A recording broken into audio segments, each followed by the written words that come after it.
জয়গুরু ইষ্টপ্রাণ দাদা ও মায়েরা, আজ ৩ আগস্ট সৎসঙ্গের প্রধান আচার্যদেব পিতৃদেব পরম পূজ্যপাদ শ্রী শ্রী বরদারাজ ৩১তম তিরোধান তিথি। আজ এই দিবসে আমরা জেনে নেব পরম পূজ্যপাদ শ্রী শ্রী বরদা সৎসঙ্গের জন্য কি করেছেন।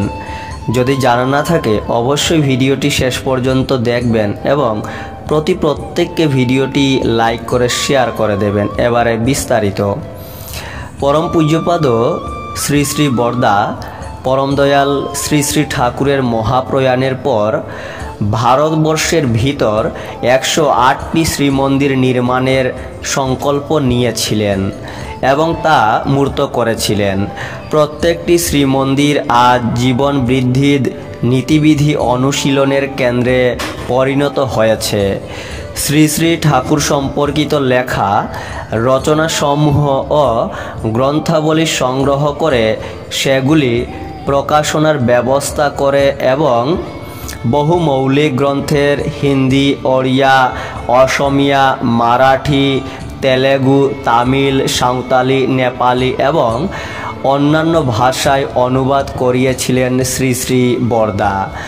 শ্রী শ্রী ঠাকুরের আদর্শ, শিক্ষা, ধর্ম, রাজনীতি, সন্তানচর্যা ইত্যাদি আরও বিভিন্ন ছড়াগুলিকে তিনি সুর ও লয়বদ্ধ করিয়েছিলেন, যেগুলি শ্রী শ্রী ঠাকুরের ছড়ার গান রূপে জনসাধারণের অন্তরে অদম্য প্রেরণা ও ভক্তিরসের সঞ্চার করে চলেছে। পরম পূজ্যপাদ শ্রী শ্রী বরদা পরিপূর্ণ সংহতির মাধ্যমে ইষ্টস্বার্থ প্রতিষ্ঠার লক্ষ্যে সারা সৎসঙ্গ জগৎকে ক্রমবৃদ্ধি তৎপরতায় এগিয়ে নিতে বেশ কিছু মাঙ্গলিক কর্ম অনুষ্ঠানের প্রণয়ন করেন। তারই প্রবর্তনায় 2 বেলা সময় সারণীর মাধ্যমে সারা ভারত এবং বহির্ভারতেও সন্ধিক্ষণে সমস্ত সৎসঙ্গীগণ বিনতি প্রার্থনা করতে পারেন। ছোট ছোট ছেলে মেয়েদের নাম ধ্যানে নিষ্ঠা জাগ্রত করার উদ্দেশ্যে শ্রী শ্রী বরদা ঠাকুরবাড়ির বড় নাট মণ্ডপে তাঁদের নিয়ে নাম জপ করার প্রচলন করেন। তাতে বাচ্চারা সহ বড়রাও অংশগ্রহণ করতে থাকেন। সেই নাম জপের অনুষ্ঠান এখনও যথারীতি 2 বেলা সম্পন্ন হয়ে থাকে। শ্রী শ্রী ঠাকুরের স্মৃতিকে প্রত্যেকের মনে সদা সর্বদা জাগরুক রাখার মানসে পরম পূজ্যপাদ শ্রী শ্রী বরদা শ্রী শ্রী ঠাকুরের স্মরণে কয়েকটি উৎসবের প্রচলন করেন। যেমন 27শে মে তারিখটিতে শ্রী শ্রী ঠাকুরের প্রথম আশ্রমের স্নানকুণ্ড সুইমিং পুলেতে স্নান করার দিনটিকে উপলক্ষ করে স্নান উৎসব। 2রা সেপ্টেম্বর শ্রী শ্রী ঠাকুরের পাবনা থেকে দেওঘর বৈদ্যনাথ ধামে আগমনের দিনটির স্মরণে আগমনী উৎসব। 9 জানুয়ারি শ্রী শ্রী ঠাকুরের মানিকপুরে বনভোজন করাকে কেন্দ্র করে প্রতি বৎসর ওই দিনটিতে সেখানে বনভোজন উৎসব।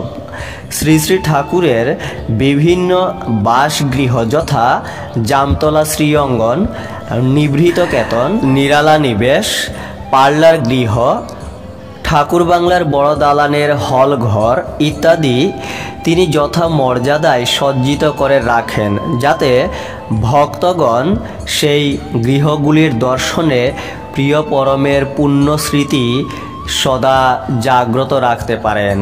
তিনি 2রা সেপ্টেম্বর 1987 সালে সৎসংগনগর দেওঘরে যুগপুরুষোত্তম পরম দয়াল শ্রী শ্রী ঠাকুর অনুকূলচন্দ্রের জন্ম শতবার্ষিকী উৎসব মহাসমারোহে উদযাপনের জন্য ভক্তদের অনুপ্রাণিত করেন। প্রাকৃতিক দুর্যোগ ও ঝঞ্ঝাবাত সত্ত্বেও তাঁর আবাহনে লক্ষ লক্ষ ভক্ত অনুরাগীর সমাগমে সারা দেওঘর শহর জনপ্লাবিত হয়ে গিয়েছিল। দৈনিক পত্রিকায় প্রকাশিত বিবরণ অনুযায়ী 10 লক্ষাধিক নরনারী একত্রিত হয়েও শ্রদ্ধা ভক্তি প্রেমের অনুশাসনে সকলেই ছিল শান্ত, নিয়ন্ত্রিত ও শৃঙ্খলাবদ্ধ। এই উপলক্ষে ভারত সরকার শ্রী শ্রী ঠাকুরের প্রতিকৃতি সম্বলিত ডাক টিকিটের প্রকাশ করেছিলেন। জন্মশতবার্ষিকী উদ্বোধনী সভায় তৎকালীন কেন্দ্রীয় যোগাযোগ রাষ্ট্রমন্ত্রী সন্তোষ মোহন দেব বলেছিলেন, পরম প্রেমময় শ্রী শ্রী ঠাকুরের শুভ জন্ম শতবর্ষ উদযাপন সমারোহ এবং ভারত সরকার কর্তৃক প্রকাশিত স্মারক ডাক টিকিট প্রকাশ করার উদ্দেশ্যে আয়োজিত এই পুণ্য অনুষ্ঠানে থাকতে পারায় আমি নিজেকে ধন্য মনে করছি। এখানে আসার কয়েক মুহূর্ত আগে আমি সৎসঙ্গের প্রধান আচার্যদেব শ্রী শ্রী বরদার করকমলে শ্রী শ্রী ঠাকুরের শুভ ডাক টিকিটের একটি অ্যালবাম অর্পণ করেছি। আজ এখানে শ্রী শ্রী ঠাকুরের চরণাশ্রিত লোকেদের জাতি বর্ণ সম্প্রদায়ের থেকে উন্নীত হয়ে নিরপেক্ষভাবে একজোট হওয়া এই বিপুল জনসমাগম দেখে আমি অভিভূত হয়েছি। পরম পূজ্যপাদ শ্রী শ্রী বরদার অভিপ্সায় বাংলা এবং ইংরাজিতে দুটি গুরুত্বপূর্ণ স্মারণ সংগ্রহ মা মৃয়স্ব মা জহি এবং শ্রী শ্রী ঠাকুর অনুকূলচন্দ্র সেন্টিনারি ভলিউম তার জ্যেষ্ঠ আত্মজ্য পরম পূজ্যপাদ শ্রী শ্রী দাদা কর্তৃক প্রকাশিত হয়েছিল।